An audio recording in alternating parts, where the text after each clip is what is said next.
Hey guys, happy Sunday. I don't typically come in here on a Sunday afternoon, but there were a few things I wanted to share with you, especially since those of you that are starting to pay a little bit of better attention to maybe your nutrition and your health are starting to look at a weekend as a time to, do your grocery shopping, plan your meals for the week, make sure you have the foods that you want in the house to eat, to be successful, all of that. This morning, I shared in a group that I have going on, and if you want to hop in, it's not too late. We start tomorrow, but it's okay if you're a day behind. And basically, it's a clean eating meal prep week. And what's happening in that group is I'm helping the ladies in it, because it's just ladies right now, but men, you are welcome to join. But I'm helping the ladies figure out their caloric needs for the week to have a little bit of weight loss. And then I'm giving them a plan for the week to follow based on their specific caloric needs. So they're gonna have a couple choices within that. If they don't like to do much cooking, there's like the cooking list plan, but it's gonna lay out their plan for the week. So they got those on Friday, and then this weekend they spent time grocery shopping. They spent time figuring out what they're having each day. Some of them are gonna do their entire prep for the week. I'm somebody, because of the schedule that I have and because it's just me, I tend to not do prep on Sundays. I know what it is that I'm gonna have for the week, and then when I do make my lunch, I make enough for 2 or 3. When I make my dinner, I make enough for 2 or 3. Because typically I'll have the same things a couple times a week. It makes it much easier, right? Especially when it's just one person. Hey Debbie, what's going on? So the piece that I shared with the group this morning, the piece that so many people forget about is it's all well and good to bring the foods into your house that you want, the foods that you plan to eat so that you can be successful. The part that people miss is removing the crap that they don't want to eat. Now, some people are great having junk food in their house. Maybe they don't crave it. Maybe they're good having chips because they're not chip people and the chips aren't going to be their downfall. What I challenge you is, if you are trying to make any kind of progress, and I talked to the group about this morning, if there are certain things that you know that you do not want to be eating during the week, freaking remove them from your house.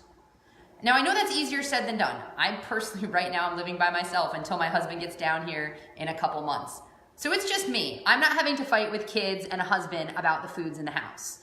For this particular group, it's only a week long, but I challenge you, if there is a food that's like a crutch that you know you don't want to be eating, that you know it's not healthy for you, that you know it has this power over you, that you know as soon as it's open, it's going to be gone.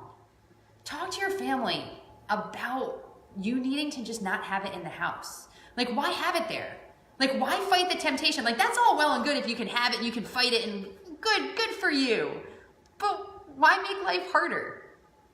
That's what I've learned. If I remove it from the house, I don't eat it. Plain and simple. This particular week ahead, I'm following a slightly different plan than my group, but it is super clean.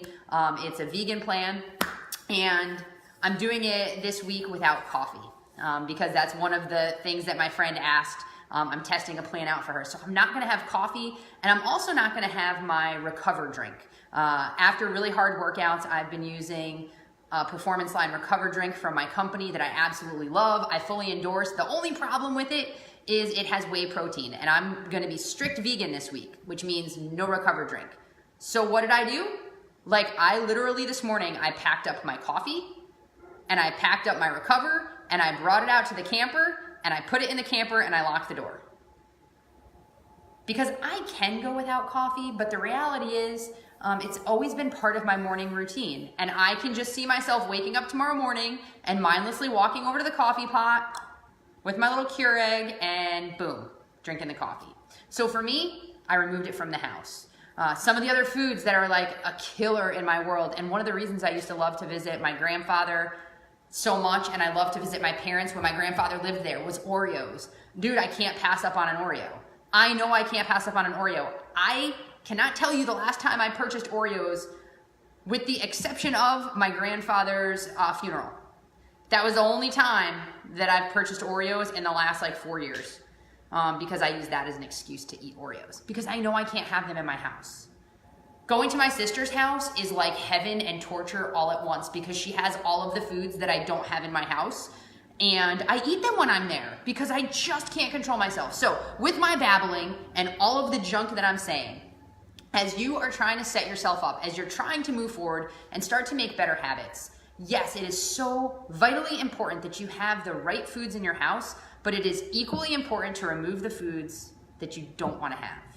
Now, some of the other tips that I shared with them are, hey, you plan to have fruit and veggies as snacks. That's awesome. But as soon as you get home from the grocery store, wash and cut that stuff up. Because I always have really good intentions when it comes to like cantaloupe and pineapple and watermelon. But the problem is, if I don't get it home and cut it up and pre-put it in containers so that I can just grab and go, when I get hungry and I want my fruit, I am not taking the time to cut a watermelon, a cantaloupe, or a pineapple. I'm just not. Same thing with veggies. If I don't buy the baby carrots and I have plans on having a carrot, couple carrots, I don't know, whatever.